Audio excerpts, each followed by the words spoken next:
Shalom à tous, bienvenue à Wake Up sur les ondes de Lumière du Monde Télévision. C'est mercredi et je suis avec tonton Harry. Shalom Harry. Shalom Nami. Ça va mon grand frère? Oui, ça va très bien. Oh, j'aime bien ta tenue. Hein? Voilà, merci Tu es bien. trop sapé pour une partie cinéma. Oh, effectivement, mais bon, malheureusement aujourd'hui on n'ira pas Oui, au on cinéma. n'ira pas On va au attendre cinéma. vraiment vendredi. Voilà, pour cette partie cinéma. Sinon, D'accord. comment tu vas? Sinon après tu me passes la chemise et la chaussure. Oula. J'aime bien. D'accord, ça va. Et toi Mathilde, qu'est-ce que tu veux, la chemise ou la chaussure? Archie Verdier, je pense que ça va bien avec lui. Sinon, Elle a Harry, osé. tu es vraiment beau avec vraiment la chemise. Moi, je pense que je vais la chemise.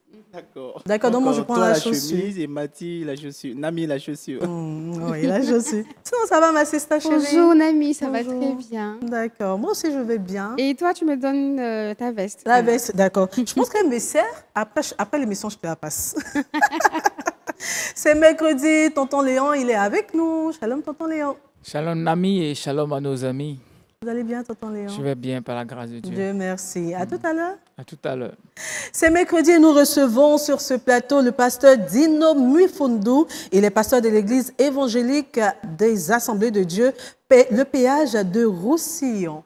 Shalom, pasteur. Shalom ma sœur, Bienvenue. que Dieu soit béni. Amen. On est heureux d'être là. Que Dieu vous bénisse. Amen. Amen. Tout à l'heure, on va méditer avec vous, pasteur.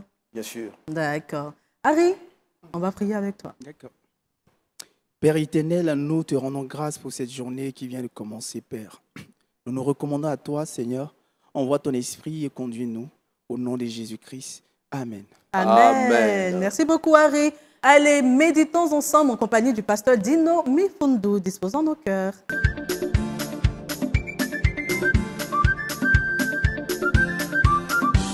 Chers amis, je suis heureux de vous partager la merveilleuse parole de Dieu qui transforme les vies humaines. J'ai un verset pour vous ce matin. Matthieu chapitre 28, le verset 18. Lisons ensemble.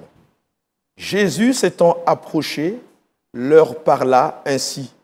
Tout pouvoir m'a été donné dans le ciel et sur la terre. Tout pouvoir m'a été donné dans le ciel et sur la terre. C'est une parole qui est sortie de la bouche de notre Seigneur et Sauveur Jésus-Christ.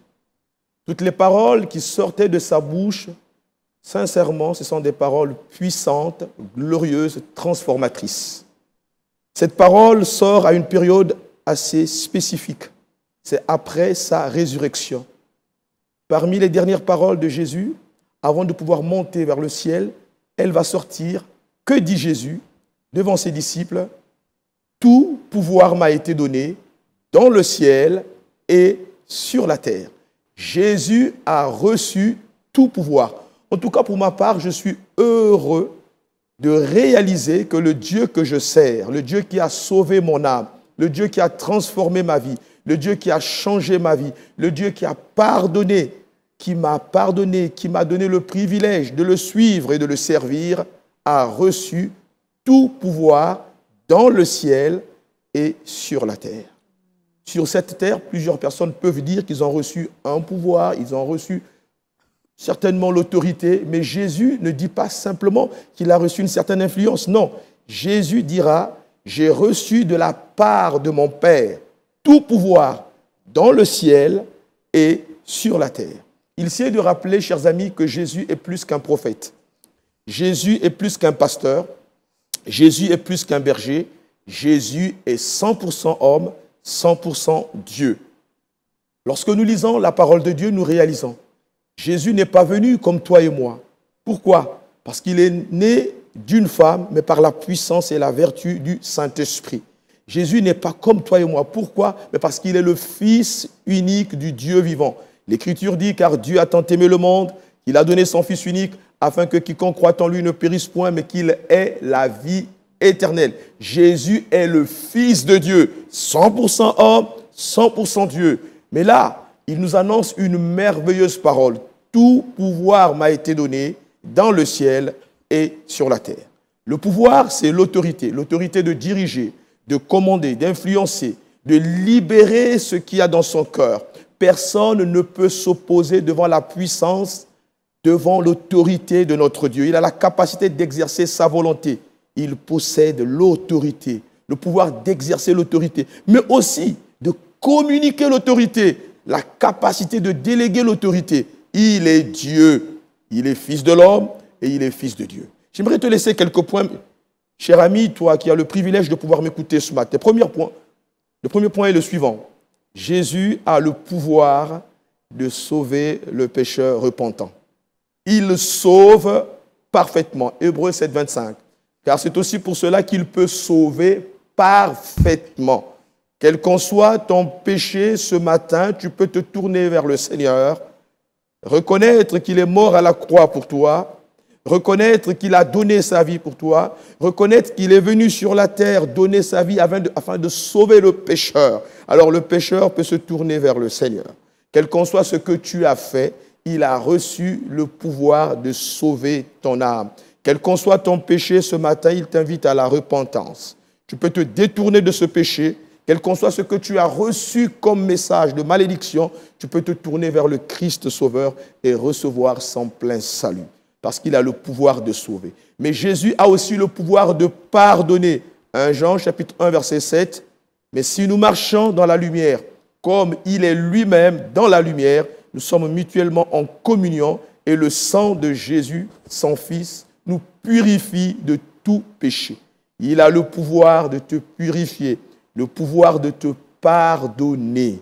Bien-aimé, plusieurs ont du mal à pardonner sur cette terre. Mais j'aimerais t'annoncer une merveilleuse nouvelle. Le Christ Sauveur, le Seigneur de gloire, est celui qui a le pouvoir de pardonner ton péché. Si ce matin, tu te tournes vers lui, tu ouvres ton cœur, tu reconnais ton péché, tu le confesses et tu te détournes de ce péché, il a le pouvoir, par son sang, de te purifier de ton péché. Mais il a aussi le pouvoir de te délivrer puissamment.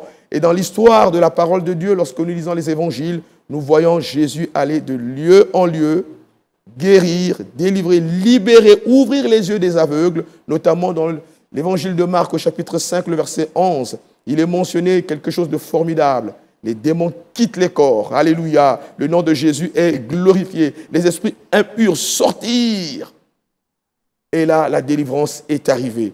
Et ce matin, il y a une merveilleuse nouvelle pour toi. Quels qu'en soient les liens, quelle qu'en soit la puissance, quels qu'en soient les démons qui peuvent t'assaillir, tu peux te tourner vers Dieu maintenant, au nom de Jésus, et recevoir ta délivrance. Il a aussi le pouvoir de rassasier pleinement ton âme, parce qu'il est le Dieu qui prend soin de nous. Jean 6, 35, Jésus leur dit, « Je suis le pain de vie. Celui qui vient à moi n'aura jamais faim, et celui qui croit en moi n'aura jamais soif. » Il est celui qui peut te rassasier intérieurement. Mais il a aussi le pouvoir d'ôter parfaitement tous nos fardeaux. Gloire à Dieu. Venez à moi, vous tous qui êtes fatigués et chargés, je vous donnerai du repos. Bien-aimé, la liste est longue. Il a le pouvoir de transformer ta vie. J'aime souvent le dire, Jésus n'améliore pas les vies, mais Jésus transforme. La Bible dit, si quelqu'un est en Christ, il est une nouvelle création. Les choses anciennes sont passées et voici, toutes choses sont devenues nouvelles. Bien-aimé, toi qui as eu l'opportunité de pouvoir m'écouter ce matin, j'ai une bonne nouvelle. Jésus a reçu tout pouvoir dans le ciel et sur la terre. Quel qu'en soit le problème, la maladie, la difficulté que tu as ce matin, quelles qu'en soient les souffrances, le péché, la tempête, quelle qu'en soit la puissance des ténèbres, certainement qui est en train de détruire ta vie, une maladie incurable, quel qu'en soit le péché qui est en train finalement de détruire ton âme, tu peux te tourner ce matin vers le Christ parce qu'il a reçu de son Père tout pouvoir de pardonner, de guérir, de délivrer, de racheter et de te rassasier intérieurement. Alors, toi qui m'écoutes, j'aimerais prier pour toi maintenant, te donner l'opportunité. Si tu ne connais pas Jésus-Christ comme étant ton Seigneur et ton Sauveur, maintenant tu peux te tourner maintenant vers le Christ, reconnais simplement ton péché, confesse-le, détourne-toi du péché et invite Jésus maintenant dans ton cœur comme Sauveur et Seigneur. Fais cette prière ensemble avec moi. Seigneur Jésus-Christ, je reconnais que j'ai péché devant toi, je me détourne de mon péché et je choisis maintenant de te confier mon âme. Prends les rênes de ma vie, sois mon sauveur et mon Seigneur, maintenant et à jamais, dans le nom de Jésus-Christ. Si tu es malade, là où tu te trouves, tu peux simplement poser ta main, là où tu sens la douleur. Je veux prier pour toi, que le Dieu qui apporte la délivrance, parce que Christ a reçu tout pouvoir pour délivrer, t'accorde une pleine délivrance. Reçois la guérison par la foi en Jésus-Christ. Reçois ta liberté par la foi en Jésus-Christ. Qu'il en soit ainsi. Amen. Amen. Que Dieu vous bénisse. Amen. Merci beaucoup, pasteur, pour Merci. cette belle méditation. Je rends grâce à Dieu parce que Jésus-Christ détient tout pouvoir Amen. sur la terre et dans les cieux. Et je marche ce matin dans l'assurance que mon Dieu règne sur tout. Amen. Amen. Merci Amen. beaucoup, pasteur. Tonton Léon, réaction. Oui, le fait de savoir que notre Dieu a tout pouvoir. Oui. Voilà, tout pouvoir. On marche C'est-à-dire, les épaules bien debout. c'est Hein? ça, on marche avec assurance. Il a tout pouvoir, non Ouais. seulement dans le ciel Oui. et sur la terre. Et ça, c'est notre espérance, c'est notre assurance. Amen. Merci beaucoup, tonton Léon. Merci infiniment, pasteur. On va encore vous demander une chose. On va prier avec nos téléspectateurs. Oui. Prions. Seigneur, notre Dieu, notre Père, nous voulons te dire merci pour l'opportunité que tu nous accordes ce matin de pouvoir parler de ta part. Seigneur, nous avons la certitude et la conviction que tu es présent en ces lieux et que tu es aussi présent avec nos amis qui ont eu le privilège de pouvoir écouter ou qui vont écouter ce message. Je te prie de pouvoir nous utiliser maintenant pour que tout ce qui va être dit et fait en ces lieux te rende gloire. Bénis ces instants et bénis ceux qui ont le privilège de pouvoir nous écouter ce matin. À toi toute la gloire dans le nom de Jésus. Amen. Amen. Merci beaucoup, pasteur. Merci. Apprécions l'actualité d'ici et d'ailleurs dans Culture Actu. Et c'est avec Harry aux commandes.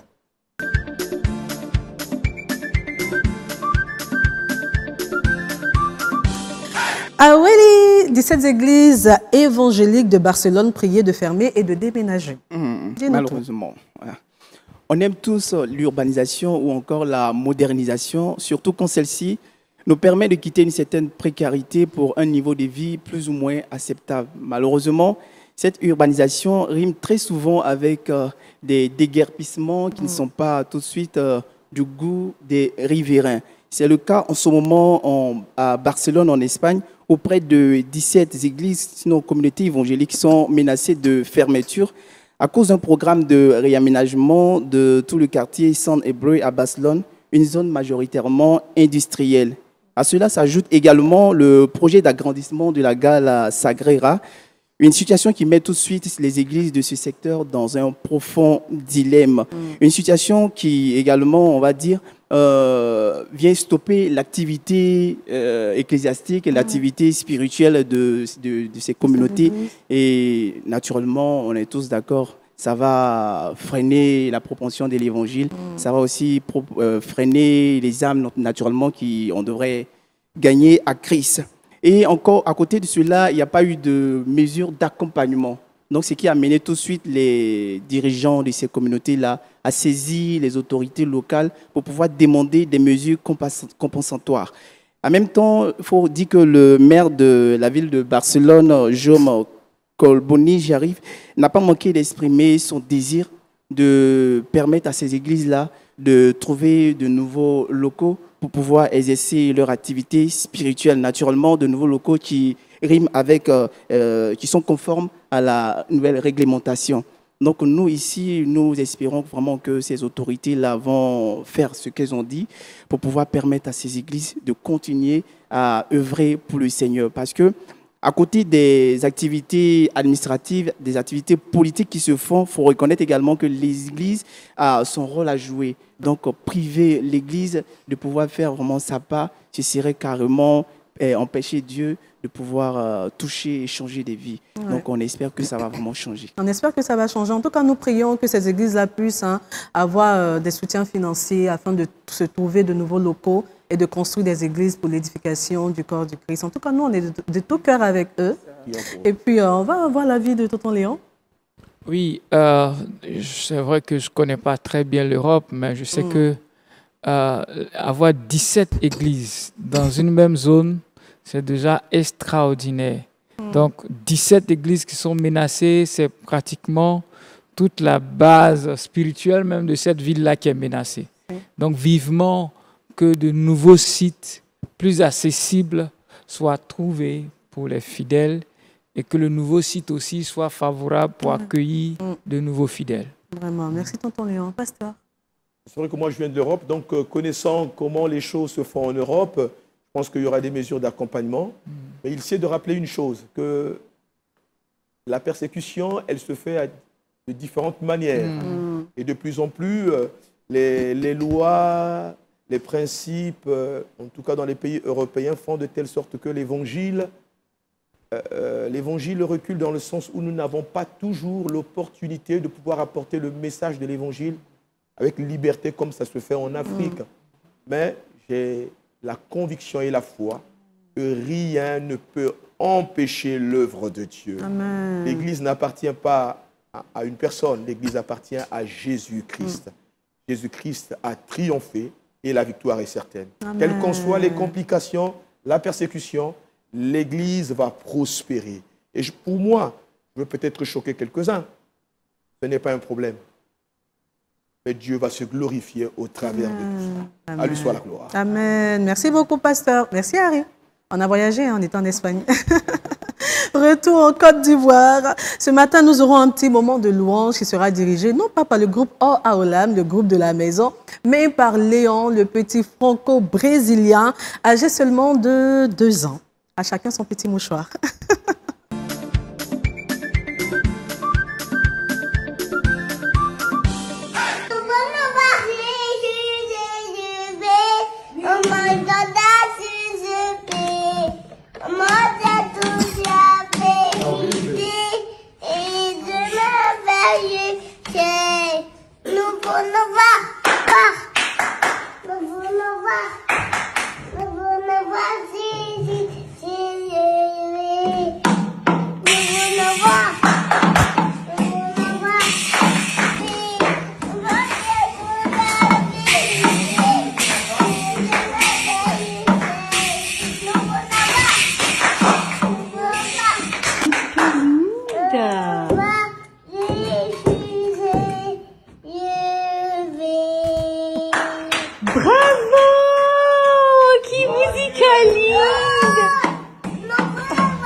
Le petit Léon, est-ce qu'on peut accompagner le petit Léon en poussant la chansonnette, en chantant également ce beau cantique? Bon, je vais entonner, hein? On se moque pas. Nous voulons voir Jésus élevé comme un étendard sur ce pays et montrer à tous la vérité et le chemin vers le ciel. Nous voulons voir, nous voulons voir, nous voulons voir Jésus élevé. Bravo! Je pense que si le petit était là, il a dit, ah, mais il joue la batterie, il y a le choriste, le cœur qui est là. J'étais sûre, il a accompagné, il a bien joué à la batterie. Surtout quand c'était un moment où il semblait chercher ses choristes. Les gens il regardait juste derrière, mais qui m'accompagne? Mais personne. Seul. Il a eu ses choristes. J'étais sûre. En tout cas, nous, on a bien accompagné le petit Léon. C'est bien. Et je Ah, pense je dis Léon. Léo. Oui, Mathieu, vas-y. Je pense que quand tu vois un grand batteur de demain, un futur batteur dans la maison du Seigneur, quand tu vois, tu sais. Parce que ce petit, il a non seulement la voix, et moi j'aime bien l'accord de la fin, élevé. C'est là, il fait le feeling, parce qu'il a eu les encouragements de sa maman ou de quelqu'un. Voilà. Et c'est vraiment encourageant de voir qu'on a élevé ce petit enfant jusqu'à ce qu'aujourd'hui, à son âge de 2 ans déjà, il commence à élever le nom du Seigneur. Et même, il apprend la batterie. Et ça sera encore plus pour élever le Seigneur. Oui. Donc, là, il est élevé je pense que Harry jouera au piano, lui jouera à la batterie et nous le cœur. Voilà. Là, c'est bon, on a déjà bien tracé le programme. J'ai vraiment aimé. La Bible dit à ce propos, laissez venir à moi les petits-enfants. Et cette vidéo est la parfaite illustration de ce que nous disons. C'est vraiment assez intéressant.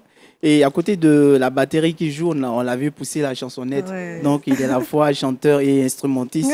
Maintenant, le challenge, maintenant, l'enjeu, c'est de permettre à cet enfant, sinon de conduire toujours l'enfant, de l'encadrer, pardon, et lui permettre de rester toujours dans cette voie. Parce qu'aujourd'hui, on sait que le monde a donné de grands artistes, voilà, de grands musiciens. Malheureusement, ceux-ci viennent très souvent de l'église parce qu'il n'y a pas eu un suivi. Donc, on prie Dieu qu'il y ait vraiment un suivi pour que ce dernier la puisse demeurer dans la maison du Seigneur.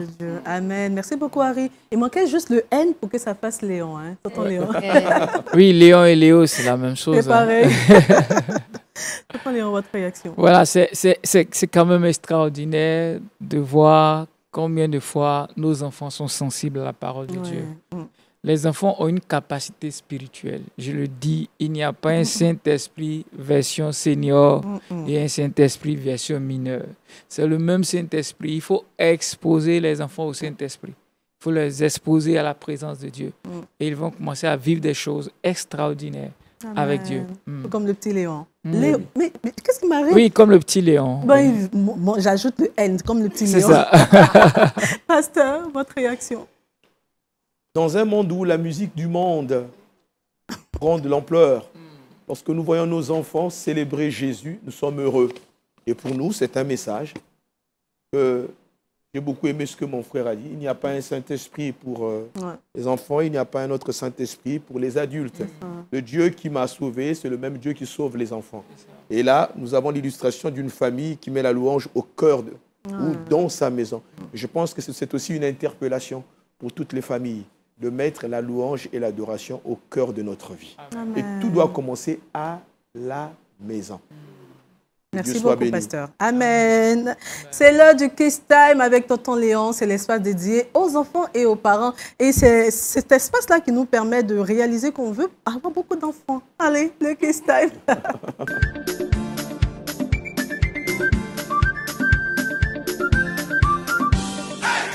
Tonton Léon, les 5 clés pour toucher les tout petits. Voilà, 5 clés, 5 moyens d'atteindre, de toucher efficacement les tout petits. Qu'est-ce qu'on entend par tout petit? Si vous prenez la Bible, vous allez voir qu'il y a 3 grandes expressions qui concernent en général les enfants. La Bible parle des enfants, la Bible parle des tout petits, la Bible parle des enfants comme jeunes ou adolescents. Donc, quand la Bible dit tout petit, c'est vraiment la petite enfance. C'est de 0 à 7 ans. Et vous allez voir que très souvent, laissez venir à moi les petits enfants. C'est-à-dire ceux-là, Jésus faisait allusion à des enfants qui sont entre 0 et 7 ans. Voilà, les petits enfants. Et ne les en empêchez pas. Parce que le royaume des cieux est pour leur semblable. Donc aujourd'hui, nous voulons voir 5 moyens de pouvoir les toucher. Et dit que la petite enfance est biblique. La Bible parle des petits enfants. Je viens de donner un passage. Et la vidéo confirme bien ce passage de Psaume 8, le verset 2, qui dit par la bouche des enfants, des nourrissons, de ceux qui sont la mamelle. La version Parole de vie dit par la bouche des enfants, virgule, des petits-enfants. Voilà, on fait vraiment ici la différence des enfants et des petits-enfants. Tu affirmes ta puissance devant tes ennemis. On le voit aussi avec Élisabeth. À la vue de Marie, elle fut remplie du Saint-Esprit. L'enfant fut rempli du Saint-Esprit et elle a tressailli. C'est le fœtus qui a transmis à sa mère le Saint-Esprit. Donc, il y avait cette sensibilité-là. Du coup, nos petits, nous devons les prendre en compte. C'est là que ça commence. Alors, comment est-ce que nous pouvons arriver à les toucher? Ces 5 clés ou bien ces 5 moyens sont en réalité les moyens d'apprentissage. C'est là qu'ils apprennent, c'est là qu'ils ont une forte capacité d'acquisition de connaissances. Donc, si vous voulez les toucher dans cette période, si vous voulez poser des valeurs, c'est par ces 5 moyens qu'il faut pouvoir aller. Et ce sera plus aisé. Le premier, c'est les 5 sens. Les tout petits apprennent par les 5 sens. Les 5 sens, les yeux, le nez, l'huile, l'odorat, la bouche, le goûter, les oreilles et le toucher. Quand ces 5 sens-là sont mis à contribution, effectivement, l'information passe plus vite. Les psychologues s'accordent pour dire l'enfant retient à plus de 90% ce qu'il entend, ce qu'il touche et ce qu'il voit. Donc, à chaque fois que ces 3 éléments sont réunis, ça passe. Et c'est là le piège, parce que les écrans et la télévision obéissent automatiquement à ces 3-là. C'est ça. C'est pour ça que tout de suite, ils avalent tout. Deuxièmement, les enfants apprennent par la répétition. La répétition, ils répètent. Il faut répéter. Vous avez dit à 10h, à 10h05, répétez, répétez. Ne vous lassez pas de répéter. Dieu a répété. Il a fait Genèse, Exode, Lévitique, Nombre, Deutéronome. Comme si ça ne suffisait pas, il est venu faire Lévitique. Comme si ça ne suffisait pas, il est revenu sur les juges. Tout l'Ancien Testament, c'est l'histoire qui revient en fait. C'est l'histoire qui revient, l'histoire qui revient. Parce que c'est un Dieu enseignant, un éducateur. Il sait que pour des enfants, il y en a besoin de répéter. Et vous voyez les enfants qui suivent par exemple beaucoup la télé, ils ont tendance à répéter toute la publicité qu'ils entendent. Donc ce qu'ils écoutent, ils vont le répéter automatiquement. Donc attention à ce que nos enfants écoutent. Troisièmement, par les chants et les comptines. Les chants et les comptines. Les petits chants, vous voyez les bébés pour les bercer. Naturellement, nos mamans ont leurs propres inspirations parce que ça, le cerveau de l'enfant capte tout ce qui est mélodie, tout ce qui est louange, tout ce qui peut les bercer. Quatrièmement, les surprises et les plaisirs. Maman, tu m'as envoyé quoi? Ça, c'est entre 0 et 3 ans. Papa, tu m'as envoyé quoi? C'est pas qu'ils sont envieux, c'est pas qu'ils sont toujours demandeurs. En réalité, lui envoyer quelque chose, pour lui, c'est un langage d'amour. Parce que la plupart des enfants sont cadeaux. Si tu m'as envoyé quelque chose, ça veut dire que j'étais dans ta pensée toute la journée, en fait. Donc, le cadeau, en fait, n'est qu'un moyen d'expression d'amour. Ce n'est pas tant le cadeau ni la nature. La preuve, même avec une sucette, ça donne la joie. Vraiment. Une joie inexprimable. Et enfin, l'exemple et l'expérience pour ceux qui sont un peu plus grands, entre 4 et 7 ans. C'est-à-dire, quand je dis, ils me voient faire. Quand je pose des règles, ils me voient respecter ces règles. Donc, moi, je suis un modèle, je suis un exemple. Et puis, je partage aussi certaines de mes expériences. Donc, je fais le point rapidement parce que, chers parents, j'ai une surprise pour vous aujourd'hui à la fin. Les 5 sens, nous allons les mettre à contribution tout à l'heure. La répétition, les surprises, les plaisirs, l'exemple et l'expérience. Et enfin, les chants et les comptines. Alors, nous allons apprendre un petit chant. Voilà. Un petit chant que vous allez pouvoir le faire à la maison. Ce n'est pas juste un chant avec une mélodie, c'est un message pour apprendre à vos enfants d'abord à découvrir les 5 sens et de pouvoir se valoriser, bâtir une bonne estime d'eux-mêmes et manifester de l'amour. Ok? Voilà. Le chant dit « Tu as 2 petits yeux, un petit nez, 2 petites oreilles, une petite bouche, tu as 2 petites mains et 2 petits pieds. Pour les gars, tu es beau. Okay. Amen. Voilà. On se tourne vers les filles, les sœurs. Tu es belle. Amen. Vous voyez? Ça, le chanter régulièrement à notre bébé. Voilà, tu as 2 petits nez, une petite bouche. C'est pas grave si votre bouche n'est pas petite. C'est adressé aux enfants. Voilà. Voilà, c'est adressé aux enfants. Voilà, on le prend comme ça. Est-ce qu'on peut aller ensemble? Oui. Avec les gestuels. Tu as 2 petits yeux, un petit nez, 2 petites oreilles, une petite bouche. Tu as 2 petites mains et 2 petits pieds, les gars. Tu es beau. On reprend. Tu as 2 petits yeux, un petit nez, 2 petites oreilles, une petite bouche. Tu as 2 petites mains et 2 petits pieds, la fille. Tu es belle. Voilà, nos enfants sont beaux, nos filles sont belles. Chantons-leur, déclarons-leur pour qu'ils puissent avoir une bonne estime d'eux-mêmes. Donc, Dieu vous bénisse, chers parents. Merci, tonton Léo. J'ai bien aimé le chant, même si je me trompais, mais bon, c'est pas bien grave, acceptez-moi. Merci infiniment, Tonton Léon. Tonton Léon, je voudrais revenir sur les chants. OK. Tout à l'heure dans votre exposé. Le dimanche, lors de la célébration des rameaux, j'étais à l'église avec ma fille. OK. Et puis, lorsqu'on chantait Oh, Hosanna, bon, je me suis dit, bon, elle est enfant, elle ne va pas retenir. Arrivée à la maison, je vois elle prendre le rameau. Et puis, elle fait aussi Oh, oh, oh, oh. Il a dit, ah, oh, oh, oh, là.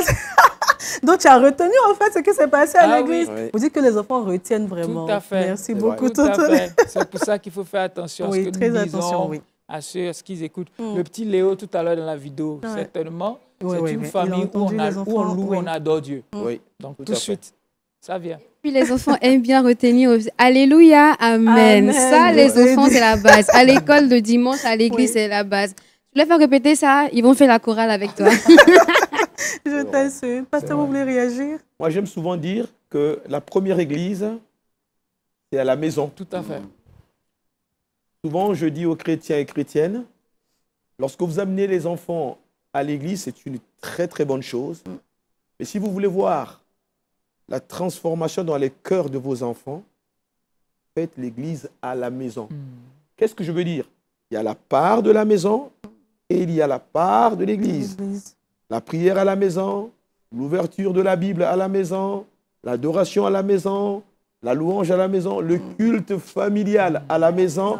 Et lorsque on a mis ce beau programme et on vient à l'église, et ça se voit. Ouais. Et pour nous qui sommes serviteurs de Dieu, lorsque nous voyons une famille qui pratique toutes ces choses, c'est vraiment une véritable bénédiction. Amen. Mais si on attend tout de l'église, alors qu'à la maison on ne fait absolument rien, il y a un déséquilibre. Ouais. Donc, et puis, il y a quelque chose qui m'a touché, c'est l'estime de soi. C'est vrai que ce que nous disons en face de nos enfants impacte soit favorablement, soit défavorablement. Alors que Dieu nous aide Amen. à être des modèles. Amen. C'est Merci, pas évident. pasteur. Oui, oui, C'est tout un métier. c'est ça, tout un métier. Merci beaucoup, pasteur. Le grand chouchou, tu veux réagir? Non, ça va, j'ai tellement bien compris. Du coup, il est en tu train étais de loin de- me projeter, tu vois. Je le connais. Il a déjà fait Pour trois les Puis tu vidéos. l'as payé, on l'a ramené sur terre, ce monsieur. Tu as déjà fait Les 3 triplés bébés. sont Oui, déjà déjà, les positionnés. filles sont déjà Là, positionnés, ce je n'est plus t'assure. tonton Harry, hein, c'est papa Harry qui se projette. Ah, Tout c'est à C'est la fait. seule rubrique où Harry se voit déjà un papa de c'est plusieurs bien. ans. Mais il faut le dire. Et moi, ce que j'aime le plus, c'est les paroles valorisantes. Ouais. Voilà, l'estime de soi, c'est très important. Et si nous, les parents, nous n'inculquons pas déjà cela à bas âge, il sera difficile pour ce dernier-là de trouver une place dans la société. Ouais, Quand bien ça, même c'est qu'il vrai. serait même intelligent, il aurait même des capacités, mais à cause de peut-être de certains complexes, il aura du mal à s'exprimer. Et donc, le pasteur l'a dit, tout commence à la maison. Merci beaucoup, Harry. Et félicitations pour tes enfants. Merci à tout le monde. C'est l'heure du Tribox avec Mathie. Et puis aujourd'hui, elle nous donne des astuces pour rattraper un riz brûlé à la cuisson. Le Tribox.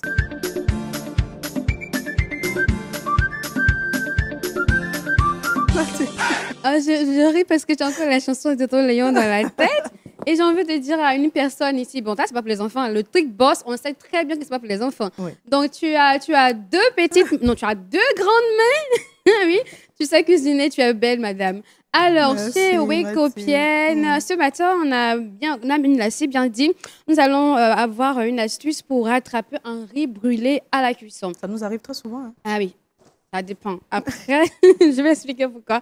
Alors, on a bien raison, ça arrive souvent, mais après, il y a la maîtrise. Pourquoi je dis ça? Parce que nous, les femmes, on cuisine.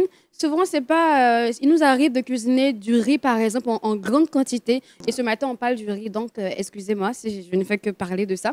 Voilà. Donc, si vous arrivez donc de cuisiner du riz en grande quantité et que vous ne maîtrisez pas forcément la cuisson. Quand je parle de cuisson, je ne parle pas de savoir si le riz est prêt ou pas, mais le feu de cuisson. Et c'est là que le riz brûle et finalement, on a une odeur vraiment pas agréable. Ouais. Même si le riz est doux, le repas est bon, voilà. Ouais, On il y a consomme, l'odeur mais du avec brûlé. cette odeur, c'est un peu désagréable et on peut oublier la saveur de votre nourriture. Alors, ce matin, j'ai une astuce très simple pour vous qui pourra vous aider, en plus de savoir contrôler donc le feu, voilà, le feu d'où pouvoir donc faire votre cuisson de riz. Mais si vous arrivez donc d'être dans cette situation, sachez que vous pourrez tout simplement récupérer donc le riz. va pas verser le riz parce que c'est brûlé, le fond de la casserole est brûlé. Il ne faut pas faire du gaspillage. Il y a des parents qui n'ont pas de nourriture. Donc, pensez toujours à ceux qui n'en ont pas autour de vous. Et vous-même, on peut toujours réutiliser les choses. Il y a une alternative. Donc, l'alternative, c'est de récupérer donc, le riz en question. Et vous allez le mettre plutôt dans une autre concote, dans une autre casserole. Voilà, transvaser dans une autre casserole. Et maintenant, ce qu'il faut faire, le constat, c'est que l'odeur reste intacte. Et c'est l'odeur qu'on va combattre ce matin avec du beurre.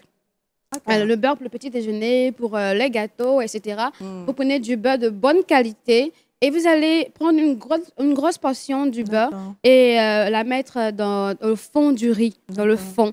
Et vous recouvrez. Et avec la chaleur, ça va fondre. Et vous prenez une cuillère en bois. J'allais dire en plastique, mais ce n'est pas conseillé.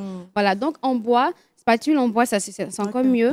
Et vous mélangez, vous tournez pour que ça imprègne tout le riz. Et c'est le beurre en question qui va neutraliser donc l'odeur de brûlé de votre riz et faire disparaître totalement le goût et donc l'odeur. Donc, vous remettez la casserole sur le feu. Et là, cette fois-ci, vous recouvrez de papier aluminium. Voilà, pour intensifier la cuisson. Et ce qui est bien avec le beurre, c'est que non seulement ça va retirer donc l'odeur, le parfum désagréable du brûlé, mais ça va aussi adoucir votre riz. Donc, si le riz était à mi-cuisson, n'était pas encore véritablement prêt, c'est encore plus dur, alors vous n'aurez plus à mettre de l'eau parce que le beurre va adoucir, ramollir donc le grain de riz. Et quand vous couvrez la vapeur, la chaleur, ça fera encore vraiment quelque chose de très extraordinaire. Un riz beurré, hein. Voilà. Du coup, c'est un riz beurré. Donc, vous recouvrez, vous fermez avec le couvercle de votre casserole. Et c'est bon. Cette fois-ci, s'il vous plaît, vous vérifiez le feu. Voilà, parce que c'est le feu qui fait le défaut. Un feu doux, véritablement. Et dans 5 minutes, 10 minutes, vous verrez que votre repas est prêt et il n'y a aucune odeur à tester chez vous à la maison. Voilà. Je pense qu'elle vient de nous apprendre à faire du riz beurré. Là, c'est juste pour rire. Mais ce que je voulais demander, est-ce que ça va aussi neutraliser l'odeur du beurre? Oui. L'odeur du beurre. C'est pourquoi j'ai dit du beurre de bonne qualité. C'est pas les margarines qui sont assez... Si le beurre est de bonne qualité, on n'aura pas... Non, généralement, non. Je ne dirais pas de... Bon, il y en a des beurres que je connais, mais je ne peux pas faire de publicité. Sinon, de bonne qualité, ça ne va même pas agir sur le... Voilà, surtout quand c'est de bonne qualité, il y a le goût même qui devient encore plus intense et plus relevé. Voilà, c'est... Bon, écoutez, je sais de quoi je parle. Je risque comme Harry de rêver, voilà, autrement. C'est moi déjà de manger le riz beurré. Voilà, ne jouez pas avec des choses comme ça. D'accord. Merci beaucoup, Mathis. Sinon, il y a une astuce que j'ai vue sur les réseaux. En plus du beurre, c'est qu'on peut, après avoir transvasé le riz, on peut prendre un morceau de pain et puis le rajouter sur le riz. On le fait bien, on attend, je crois, 10 à 15 minutes. Oui. Et l'odeur du brûlé sera absorbée par le pain. Exactement. Et j'avais donné déjà cette astuce. Et je rappelle que si le riz aussi est trop, je dirais, c'est trop mou, on a trop mis assez d'eau, trop cuit, voilà, pâteux, cette astuce est valable pour pouvoir retirer l'excès d'eau dans le riz. Voilà. Ah, comme quoi, on apprend. Merci, l'ami. Tonton Léon, c'est moi déjà en train de manger. Oh, c'est bon, c'est bon. Le truc passe aujourd'hui, c'est fini. Parce que là, je pense que tout le monde est en train d'arriver au déjeuner. Je te dis, tu nous fais avaler la salue sur le plateau. On va tester. Ah, mais là, on passe pas là-dessus à la... On met le riz et puis bon, on est absorbé dans autre chose. Souvent, on ne brûle pas parce qu'on n'est pas... Non, pas parce qu'on ne maîtrise pas, mais parce qu'on est dans plusieurs choses. Et puis, paf, tu oublies, c'est l'odeur. Et le téléphone. Là, le téléphone, ça vous dit quelque chose, hein? Le téléphone, tablette, télévision, et on oublie. Voilà. Mais souvent, c'est même pas le téléphone. On peut être peut-être fatigué et puis on met la nourriture au feu. Et puis bon, moi, très souvent, ça m'arrive. Je suis en train de préparer et puis bon, je me dis, je vais juste somnoler un peu. Et puis bon, c'est l'odeur du riz qui me réveille. Tu épuises ton gaz, puisque si le riz devait faire 5 minutes, que tu donnes 30 minutes, c'est 30 minutes de gaz qui ont été retirés. Et donc, à la fin du mois, tu te retrouves à dépenser encore plus. Voilà. Donc, ne faites pas ça chez vous, s'il vous plaît. Ne faites pas comme Nani, attention. Ne dormez pas. Moi, je pense qu'il faut, je dirais l'inverse. C'est-à-dire qu'il faut faire un effort pour que le riz ne brûle pas. Ça, c'est la bonne astuce. Voilà. C'est vraiment l'astuce. Voilà. Je pense que c'est mieux. Hein, voilà, parce que je pense que souvent, moi, j'aime bien cuisiner. Et c'est vrai que j'essaie de faire attention, mais bon, ma foi, lorsqu'on fait ceci, on fait cela, et après on oublie. L'idéal, c'est de rester 5 minutes pour bien faire les choses, pour éviter de refaire et d'y passer 15 minutes alors qu'en 5 minutes c'est fini. Exactement, et après on sera en train de laver le fond de la casserole, et ça encore, Là, ça c'est prend du difficile. temps. Voilà. Mais je pense que l'idéal serait de s'asseoir même dans la cuisine. Là, Voilà. c'est mieux. Tout à fait. Juste à côté du riz. Tout à fait, tout à fait. Comme ça, c'est fait. C'est fini. Et si on s'ennuie, on peut nettoyer. On peut passer pour cette pierre, voilà. Merci beaucoup, Mathie. Allez, nous partons à Le Saviez-vous avec Harry Aweli.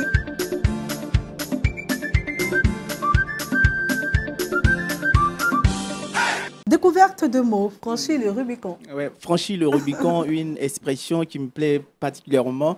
Voilà, faut dire qu'à l'origine, le Rubicon est un petit fleuve côtier du nord de l'Italie, voilà, servant autrefois de frontière ou de démarcation entre l'Italie romaine et la province de Gaule cisalpine. Un fleuve qu'aucun général romain n'avait le droit de franchir, surtout en armes. Alors, d'après l'histoire, ce fleuve-là est devenu très célèbre lorsque Jules César, en son temps, a violé cette interdiction. Voilà. Et c'était en l'an 49 avant Jésus-Christ. Où étions-nous, depuis lors, où étions-nous, franchement? Alors, depuis lors, franchir ou passer le Rubicon est devenu une expression célèbre pour pouvoir désigner le fait de prendre une décision irréversible, une décision vraiment, on va dire, décisive, faire un choix décisif et dont souvent les conséquences peuvent être parfois très lourdes. Donc, amis téléspectateurs, franchir le Rubicon, c'est prendre une décision irréversible. Voilà. Merci beaucoup, Harry. Là, on a franchi le Rubicon. Hein. Ah oui, on a donné notre vie au Seigneur et on n'ira pas, on ne reviendra pas. C'est fini. C'est ça, c'est fini. Je suis d'accord. Franchissons ce Rubicon. Voilà, on a franchi. Et oui, je découvre ce qui est formidable dans cette émission. Chaque jour, on découvre toujours quelque chose. Alors, chers amis, vous êtes bénis parce qu'à chaque instant, il y a soit un mot, un proverbe, une expression. À Dieu soit la gloire. Merci beaucoup, pasteur. Merci, Harry. On a terminé, Mathie. Alors, notre verset boussole de ce matin se trouve dans le livre de Matthieu, le verset 18, qui dit « Jésus s'étant approché, leur parla ainsi. Tout pouvoir m'a été donné dans le ciel et sur la terre. » Amen. Merci beaucoup, Mathie. Harry Aweli. Merci. Tonton Léon, merci beaucoup pour le chant. Merci, pasteur. Merci, ma soeur. Allez, on a terminé. Bon mercredi. Prenez soin de vous. Et puis, on se donne rendez-vous vendredi. Mais demain, vous serez en compagnie de Madi. Bye bye. Bye bye.